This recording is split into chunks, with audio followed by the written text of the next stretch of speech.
시편 111편입니다. 1절.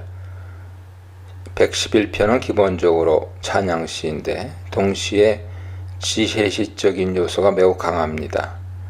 여호와 이름을 찬양하자는 할렐루야 시이기에 찬양시로 분류할 수 있지만 그 내용은 여호와 하나님의 언약적 성품을 노래하면서 여호와를 경외하는 신앙으로 초대하는 것이 궁극적인 목표이기에 지혜시로 분류하는 것 역시 맞습니다.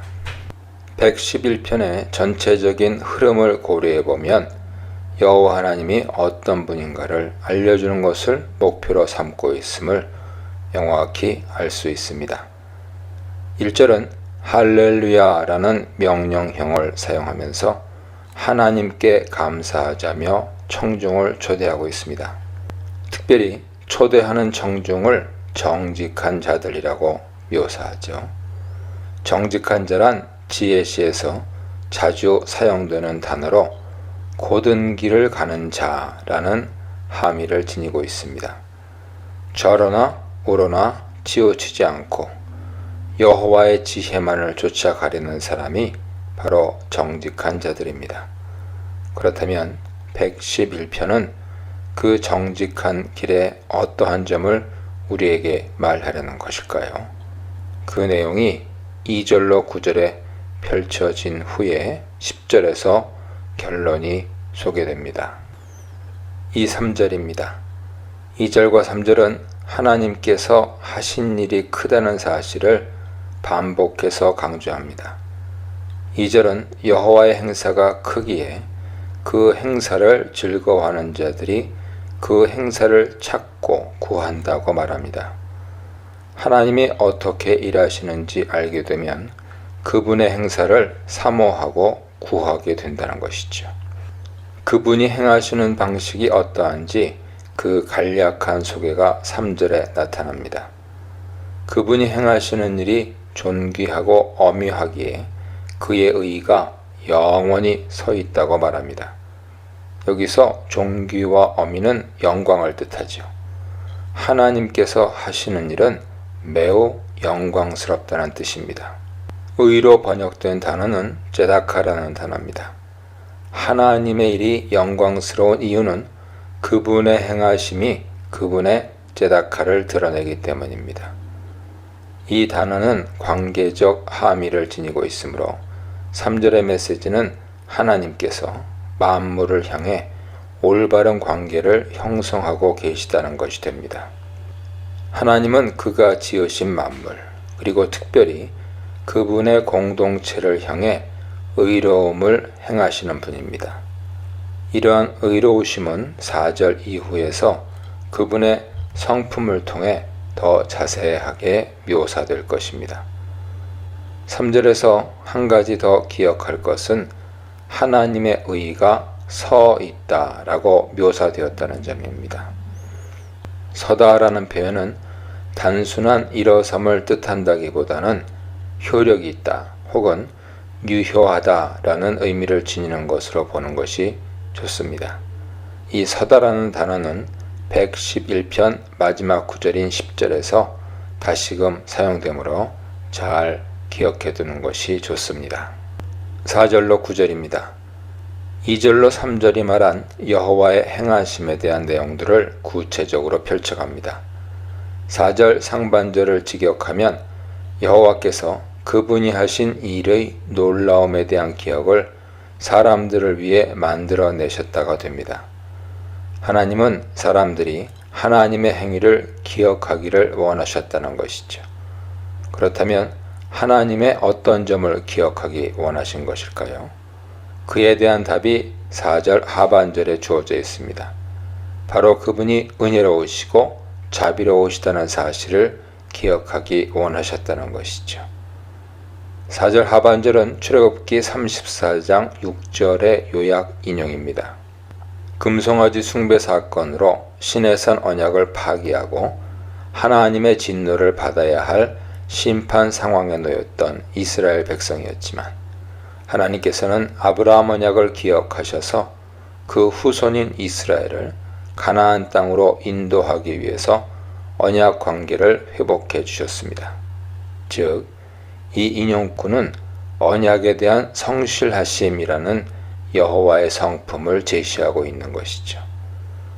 이러한 언약적 성실성에 대한 묘사는 5절에 더욱 상세히 묘사됩니다.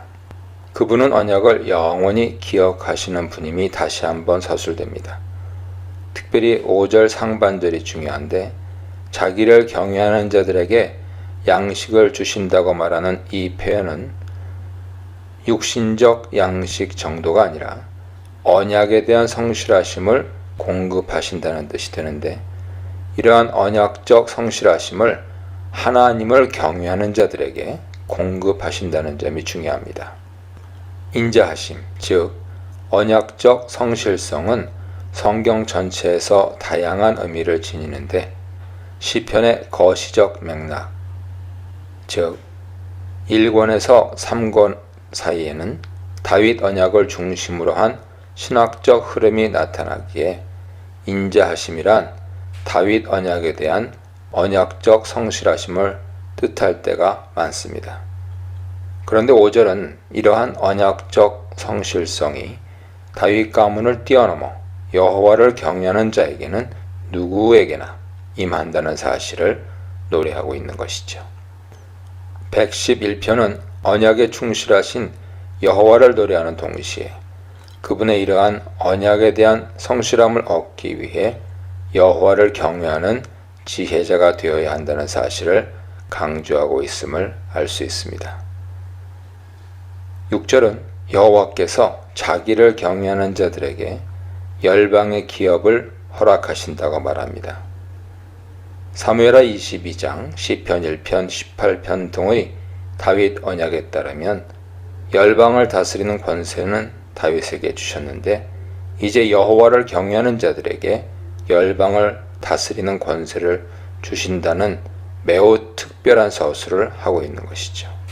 또한 앞선 110편에서 열방을 다스리는 권세는 보좌 우편의 주님에게 주어졌기에 그 하나님과 보좌 우편의 주님을 경외하는 자들에게 언약 성취의 권세가 주어졌다는 111편의 메시지는 의미가 큽니다.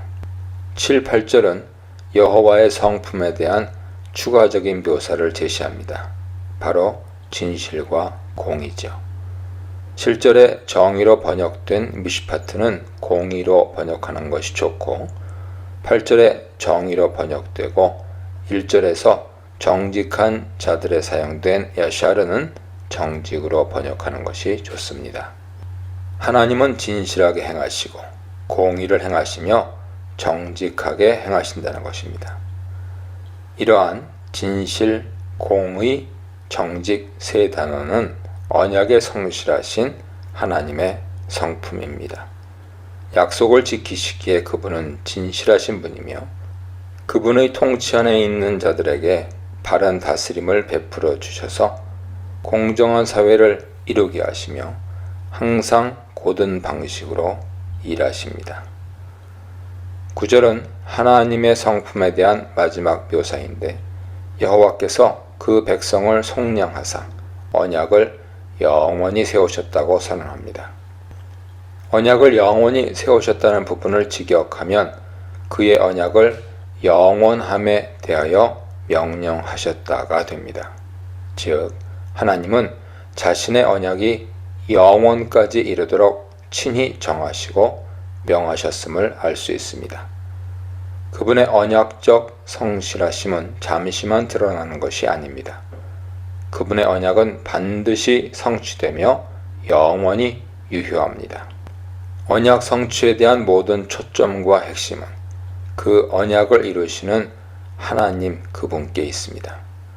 그렇게 시인은 9절 마지막 부분에서 그분은 거룩하시고 지존하시다라고 선포합니다.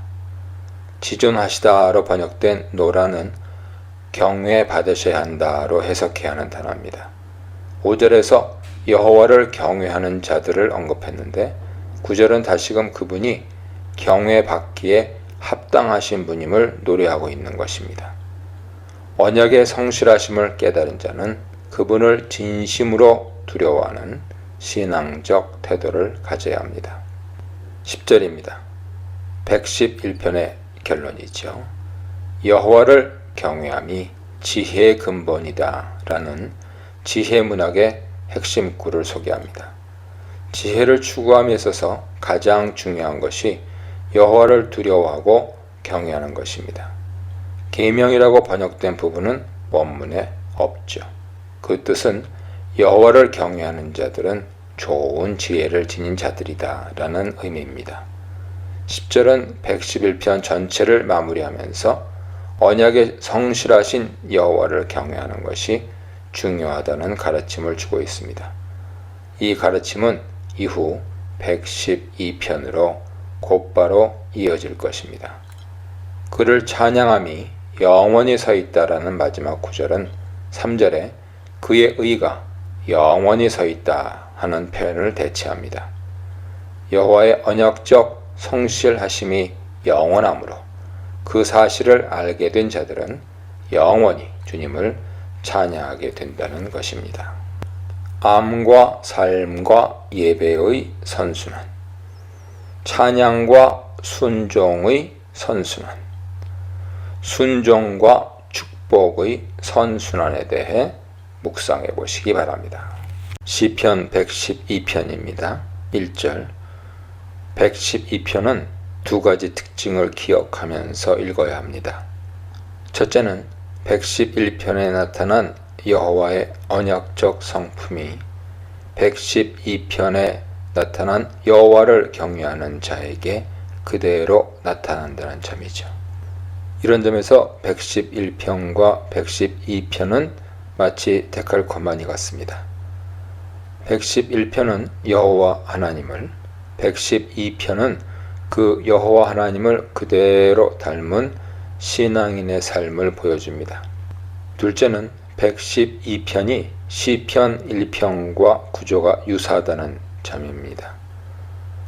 112편의 첫 절 및 마지막 절은 시편 1편의 첫 절 및 마지막 절과 유사합니다.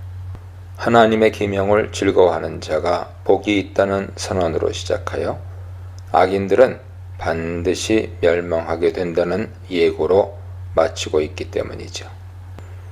즉 112편은 시편 전체가 중요하게 여기고 있는 말씀 중심의 지혜로운 삶을 묘사하는 동시에 그런 삶이 여호와의 언약적 성품을 실천하는 삶임을 좀 더 구체적으로 보여주고 있습니다.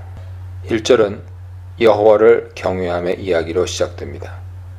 여호와를 두려워한다는 주제는 111편에 이미 상세하게 설명된 바 있습니다.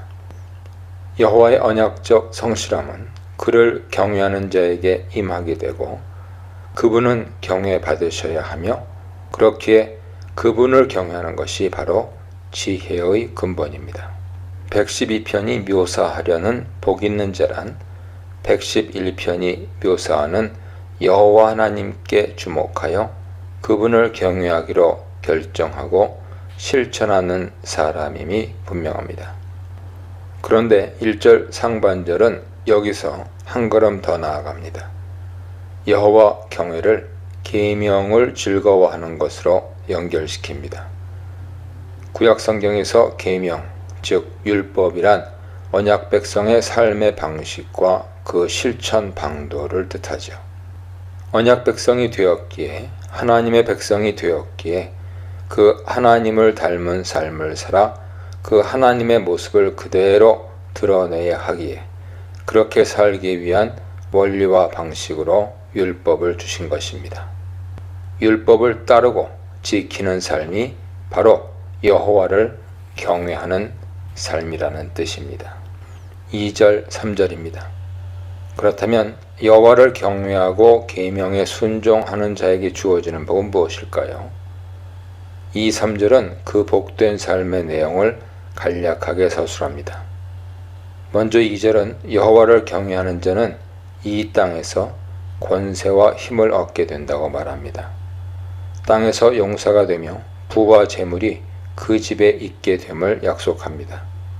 그 결과 그의 정의, 곧 제다카가 영원히 서 있게 된다고 약속합니다. 여기서 의, 정의가 영원히 서 있다라는 구절은 의미심장합니다. 이 표현은 111편 3절에 여호와 하나님의 통치를 묘사하기 위해서 이미 사용된 바 있습니다. 따라서 112편 3절에서 이 표현이 다시 등장한 것은 여호와를 경외하는 자가 여호와를 그대로 닮았을 뿐 아니라 한 걸음 더 나아가 하나님의 통치를 이 땅에서 구현하고 있다는 것을 뜻합니다. 그런데 그가 행하는 그 내용이 제다카입니다. 이것은 관계적인 의지요. 그는 공동체 구성원들에게 올바른 일을 베풀어 바른 관계를 맺습니다. 하나님께 올바로 할 뿐 아니라 사람들에게도 올바로 행하는 사람인 것입니다. 이러한 그의 제데카의 삶이 4절 이하에 자세히 서술됩니다. 여호와 경외, 율법 순종, 그리고 의로움의 내용이 함께 만드는 신앙의 삶에 대한 중요한 성찰이 나타나기 시작하는 것입니다. 4절로 9절입니다. 여호와를 경외하는 복 있는 자의 삶의 모습을 하나씩 고찰해 갑니다. 중요한 것은 이 모습들이 111편이 서술한 여호와의 언약적 성실하심의 모습과 그대로 닮아 있다는 것이죠. 4절은 여호와를 경외하는 자를 정직한 자라고 묘사하는데 111편 8절에서 정의라고 번역된 것과 같은 단어입니다. 그는 여호와를 닮은 자입니다. 그의 삶은 흑암 중에서도 빛이 일어나는데 그 이유가 하반절에 서술되어 있습니다. 바로 자비롭고 긍휼이 많고 의롭기 때문이죠. 두 가지를 생각해야 하는데 자비롭고 긍휼이 많다라는 표현은 111편 4절에 은혜로우시고 자비로우시도다 라는 표현과 원문상 완전히 동일합니다. 출애굽기 34장 6절의 요약 인용이죠. 즉 여호와께서 언약에 성실하신 것, 여호와를 경외하는 자도 언약에 성실한 삶을 산다는 것입니다. 한 가지 더 생각할 것은 이러한 표현에 의롭다라는 단어가 추가되어 있다는 점입니다. 왜 이 사람에 대해 본문은 의로운 사람이라고 긍정적 평가를 내리는 것일까요? 그것은 6절에 가서 명확히 드러나게 되는데 6절은 이 사람을 의인이라고 선언합니다. 여호와를 경외하는 자, 계명을 즐거워하는 자, 언약에 성실한 자, 그가 바로 의인인 것입니다. 의인이라는 단어는 시편 1편에서 말씀을 묵상하는 복 있는 사람을 궁극적으로 표현한 단어이기도 합니다. 5절은 여호와를 경외하는 자의 언약적 성실성의 예를 들어주는데 은혜를 베풀며 다른 사람에게 구워준다고 말합니다. 또한 자신의 일을 공의, 즉 미시파트 가운데 행한다고 설명합니다. 5절은 사회적 관계, 인간관계를 서술하는 것이 분명합니다. 여호와를 경외하는 자가 실천하는 언약적 성실함은 하나님과의 관계에서뿐 아니라 이웃과의 관계에서도 명확하게 드러납니다. 하나님께서 사람들에게 의를 베푸시는 것처럼 여호와 경외자도 사람들에게 의를 베풉니다. 하나님께로부터 받은 대로, 은혜 받은 그대로 사람들에게 베푸는 삶을 살아가는 것입니다. 7절로 9절은 이렇게 여호와를 닮은 모습으로 살아가는 여호와 경외자가 받게 되는 결과를 서술합니다. 먼저 7절은 그가 흉한 소문을 두려워하지 않고 여호와 하나님만 신뢰하게 된다고 말합니다. 그는 하나님을 두려워하기에 인간의 실수와 세상의 결과를 두려워하지 않는다는 것이죠. 8절은 상반절에서 이 사람이 다른 어떤 것도 두려워하지 않는다고 다시 한번 말한 후에 그가 대적들의 결국을 보게 될 것임을 말합니다. 10절에서 악인들의 멸망을 궁극적으로 서술하므로 10절과 연결시켜 이해하는 것이 좋겠습니다. 9절은 여호와 경외자가 자신이 가진 것을 빈궁한 자들에게 나누어 줌을 말하면서 3절에서 서술했던 그의 의가 영원히 서 있다는 구절을 다시금 반복합니다. 특별히 그의 뿔이 영광 중에 들린다는 말은 뜻깊죠. 구약 성경에서 뿔이 높아진다는 표현은 일반적으로 존귀함을 얻게 된다는 것이며 때로는 왕권과 같은 귀한 직분을 수행하게 된다는 뜻으로도 사용됩니다. 하나님은 여호와를 경외하는 자들을 높이 들어 사용하실 것입니다. 그 이유는 그의 삶의 모습이 여호와 하나님의 모습을 그대로 닮아 있기 때문이죠. 존귀하신 여호와를 따르는 삶을 살기에 존귀한 삶을 살게 될 것이 분명하다는 메시지입니다. 10절입니다. 112편 전체를 마무리합니다. 지금까지 1절로 9절은 악인에 대한 묘사는 없었고 오직 여호와를 경외하는 자의 복된 삶의 모습만을 계속해서 조명해 왔는데 10절은 갑자기 악인에 대한 설명에 집중합니다. 이러한 점이 112편이 시편 1편과 유사한다는 사실을 상기시키는 것이죠. 악인은 여호와 경외자의 복된 삶의 모습을 보고 한탄하며 이를 갈게 되고 결국 그들의 욕망은 소멸하여 망하게 될 것임을 말합니다. 그렇다면 여기서 악인은 과연 누구를 말하는 것일까요? 우리는 이미 112편이 여호와 경외자를 의인이라고 묘사했음을 3, 4, 6, 9절에서 4차례 살펴보았습니다. 따라서 악인은 여호와를 경외하지 않는 자, 즉 여호와의 성품을 닮지 않았고 그분을 닮은 삶을 살지 않는 자를 지칭합니다. 하나님을 두려워한다고 입으로는 말하지만 실제 삶은 하나님을 닮지 않은 자들은 결국 소멸하게 될 뿐임을 10절은 선명하게 지적하고 있습니다. 여호와 경외란 여호와를 닮아가는 삶의 길이며 이 길이야말로 참된 복이 약속된 유일한 삶의 방식입니다. 경외자의 기쁨, 경외자의 축복, 경외자의 믿음에 대해 묵상해 보시기 바랍니다. 시편 113편입니다. 1절. 113편은 할렐루야 시편 모음집의 세 번째 시편입니다. 111, 112편은 이 모음집을 열어주는 서론 역할을 했습니다.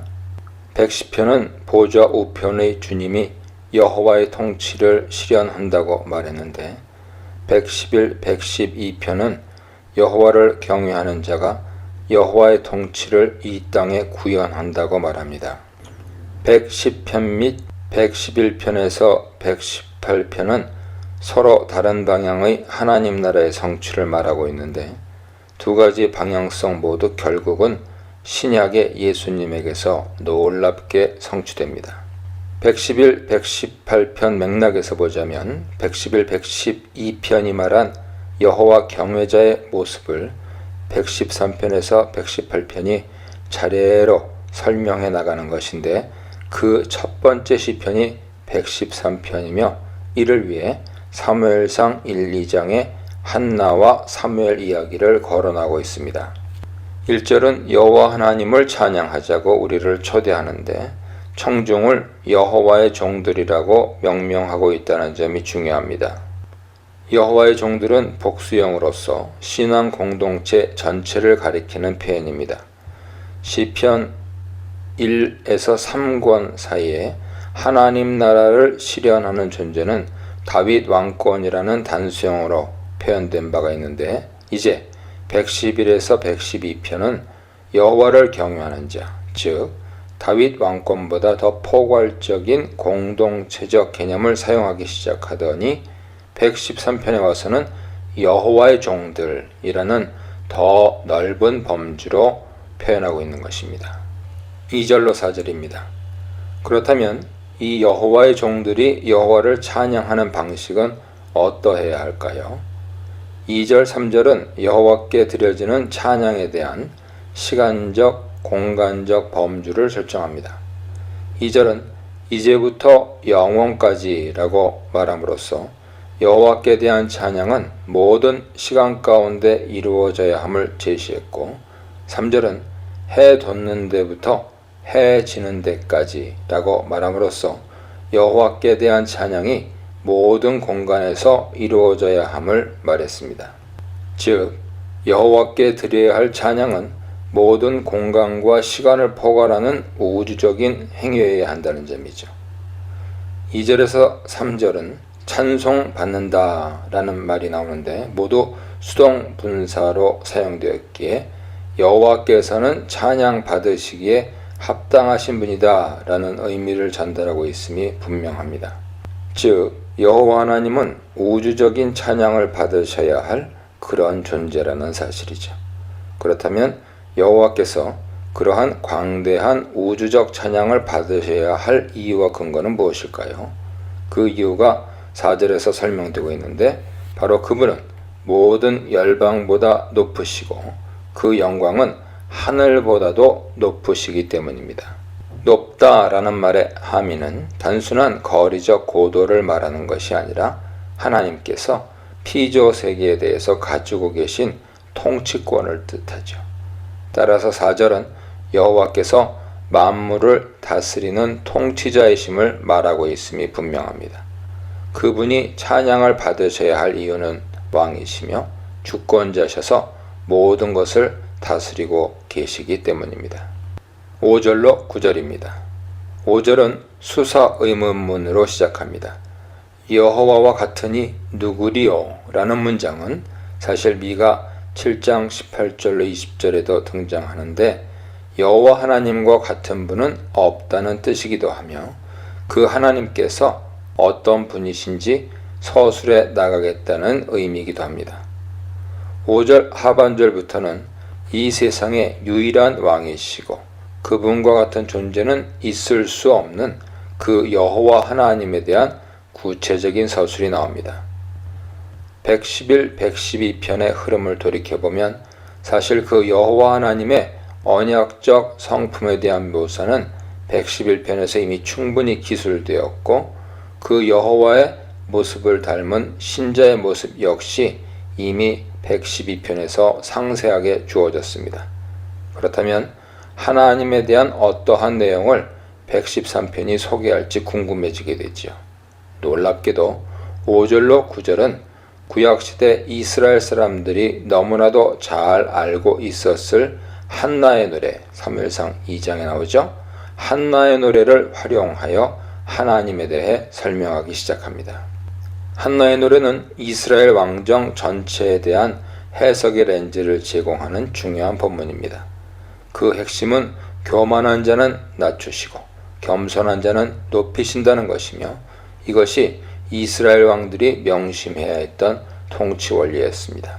다시 말해 인간 왕 자신이 진정한 왕이 아니고 이스라엘의 참 왕은 오직 여호와 하나님뿐이심을 알고 그분께 겸손히 복종해야 한다는 것이 이스라엘 왕정 정치의 핵심 원리였던 것입니다. 이 내용이 113편 5절로 9절에 그대로 반영되어 있습니다. 5절로 9절에는 한 가지 중요한 문예적 특징이 나타나는데 여호와 하나님을 묘사하기 위해 히브리어 분사 형태를 연속 사용한다는 점입니다. 번역은 무엇 하신 분으로 하는 것이 좋습니다.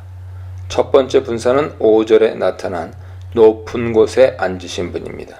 높은 곳에 앉으셨다는 것은 4절에서 설명한 하나님의 우주적 통치권을 다시 한번 서술한 내용으로 이해하면 되겠습니다. 두 번째 분사는 6절에 내려다 보시는 분입니다. 여호와는 높이 계시지만 하늘과 땅, 즉 온 우주 만물을 위로부터 내려다 보시는 분입니다. 하나님께서 창조하신 피조 세계를 초월하여 존재하시지만 그 피조 세계 안에서 일어나는 모든 일들을 살펴보시고 알고 계신다는 뜻입니다. 여호와는 초월적 존재인 동시에 내재적인 존재입니다. 세 번째 분사는 7절에 나오는 일으켜 세우시는 분입니다. 이 분사는 7절뿐 아니라 8절까지 모두 지배하고 있는 분사인데 바로 이 부분이 한나의 노래와 동일한 부분입니다. 7절 전체는 사무엘상 2장 8절 상반절과 그 원문이 완전히 동일합니다. 8절은 전체는 아니지만 상반절이 사무엘상 2장 8절 중반부와 동일합니다.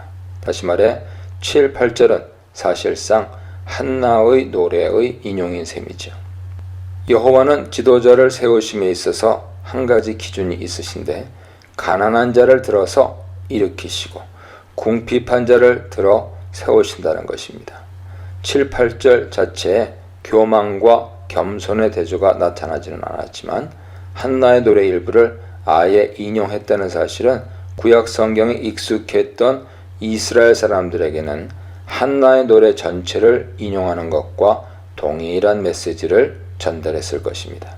따라서 7, 8절은 하나님은 자신이 원하시는 대로 그 주권적 역사를 따라 낮은 자를 들어서 사용하시는 분임을 말하려는 것이 분명합니다.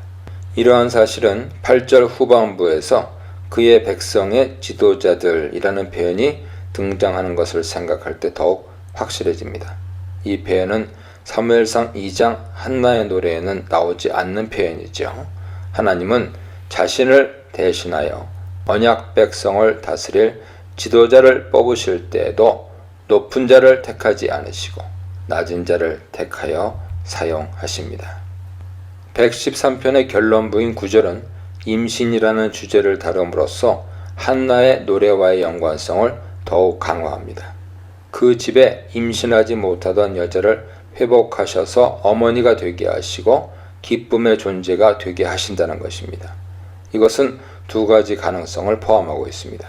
첫째는 정말 한 여인이 가정에서 자녀들의 어머니가 된다는 뜻일 수 있고, 둘째는 7, 8절에서 언급한 지도자들이 백성을 잘 다스려서 하나님의 나라를 풍성히 가꾸어가게 된다는 의미일 수도 있습니다.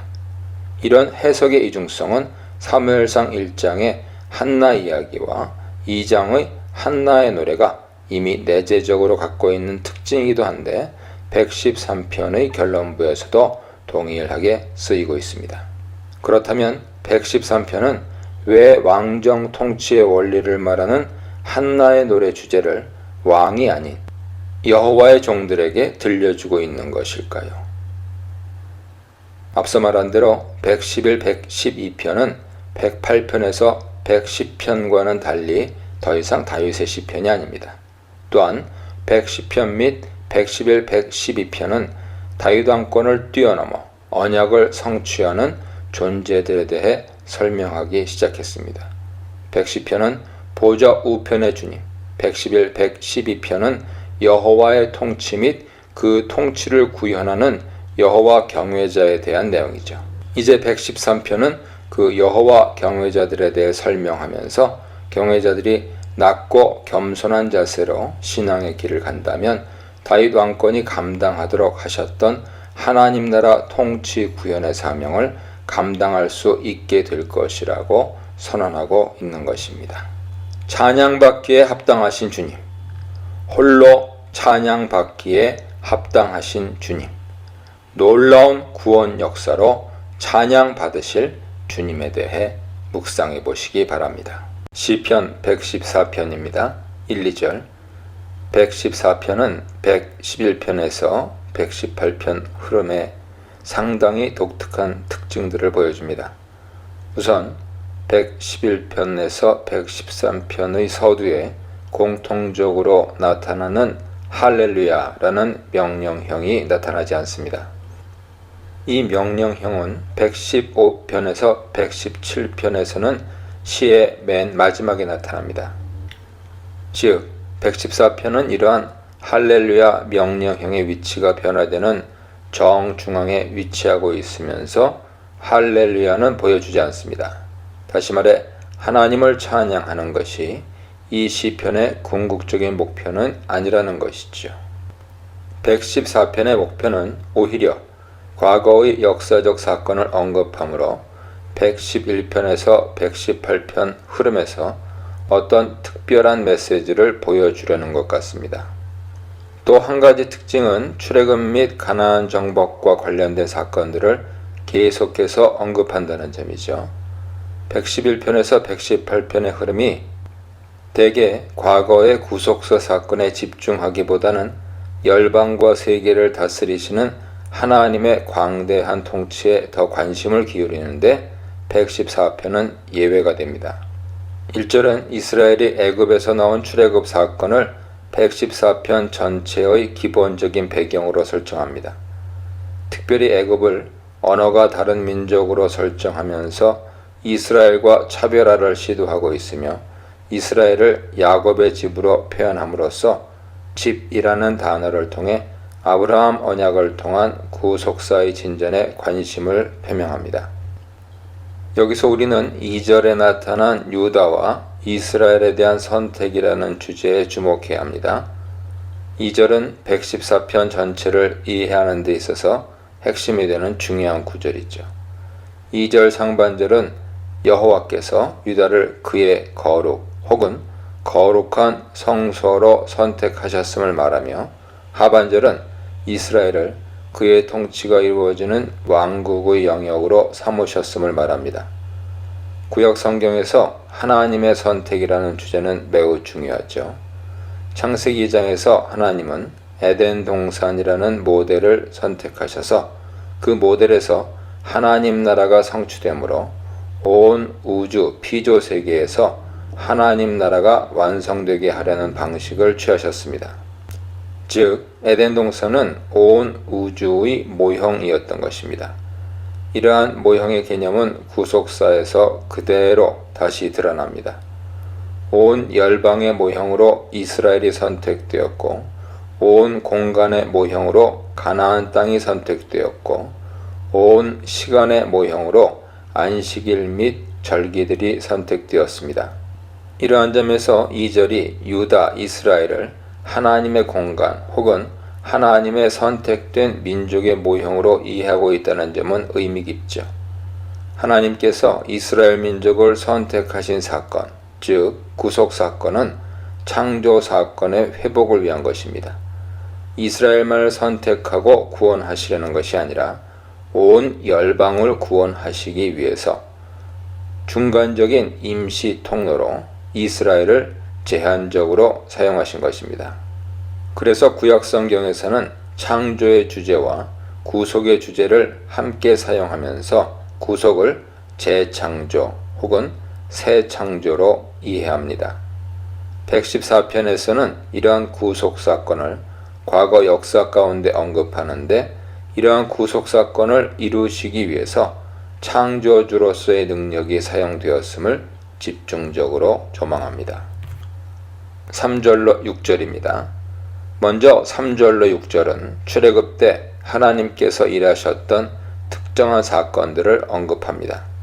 3절 상반절에 바다가 보고 도망한 사건은 출애굽기 14장의 홍해 사건이며 하반절에 요단이 물러간 사건은 여호수아 3장의 요단강 도하 사건입니다. 4절에 산들이 흔들린 사건은 하나님께서 시내산에 강림하여 산들을 흔드신 출애굽기 19장 이하의 사건을 의미합니다. 5절로 6절은 3, 4절에서 사용한 어휘 및 표현들을 한 번 더 거의 그대로 사용하면서 이 사건들이 일어난 이유를 묻고 있습니다. 즉, 출애굽 사건을 통해 하나님께서 바다, 강물에게 명령하시고 산들을 떨게 하면서 강림하신 이유가 무엇인지에 대해서 묻고 있는 것이죠.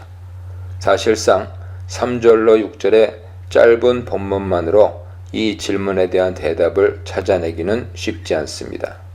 더 정확히 말하자면 3절로 6절은 대답을 구하고 있다기보다는 질문을 던지는 것 자체만을 의도하고 있습니다. 그렇다면 우리는 이에 대한 대답을 어떻게 얻어야 할까요? 기본적으로 고대 근동의 이스라엘 사람들이 이 사건에 대해 어떤 배경 지식을 가지고 있었을지 먼저 알아본 후에 7, 8절에서 더 정확한 본문의 의도를 찾아보아야 할 것입니다. 고대 근동에서 물은 죽음, 무질서를 뜻했습니다. 그런데 창세기 1장에서 여호와 하나님은 이 물을 다스려서 궁창 위의 물과 아래의 물로 나누심으로 질서를 부여하셨습니다. 또한 물에게 명령하사 한 곳으로 모이게 하여 바다가 되게 하시고 그 경계를 정하셨습니다. 물은 원래 무질서지만 하나님의 통치 아래 놓이게 되면 질서 및 하나님의 평화를 뜻하게 됩니다.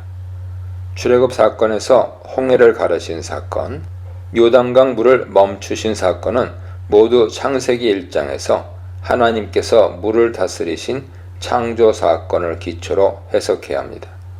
이스라엘이 들어가게 되는 가나안 땅은 하나님 나라 회복을 위한 모형이기에 그 모형으로 들어가는데 방해가 되는 물을 다스려 구원의 길을 확보하는 것은 여호와 하나님께서 창조의 능력으로 구속을 이루사 창조 때의 하나님 나라의 통치를 회복하는 의미가 있습니다. 산과 땅이 흔들린 시내산 사건도 비슷한 맥락에서 해석해 볼 수 있죠. 산을 흔들 수 있는 권세는 오직 창조주 여호와에게만 있으므로 여호와가 참 신이며 창조주라는 사실을 보여줍니다. 결국 3절로 6절은 출애굽의 세부적인 사건들을 언급함으로써 이스라엘의 하나님, 즉 구속하시는 여호와 하나님이 사실은 이 모든 세상을 만드신 창조주시며 그 창조의 능력으로 자신의 나라를 회복하고 있음을 설명하고 있는 것입니다. 7, 8절입니다. 이러한 3절로 6절의 흐름에 이어 7, 8절은 이제 땅에 대한 한 가지 사건을 더 언급합니다. 7절은 땅을 향해 하나님 앞에서 떨라고 명령합니다. 3절로 6절에서는 산들이 하나님의 임재에 떨었는데 이제는 땅 전체를 향해서 말하고 있습니다.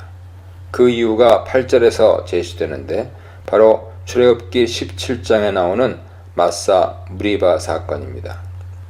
이스라엘 백성들이 마실 물이 없자 하나님께서 모세에게 명령하여 반석을 치게 하시고 그 반석에서 물이 나와 백성들이 마시게 되었다는 이야기죠. 그렇다면 이 사건을 언급하는 7, 8절의 목표는 무엇일까요?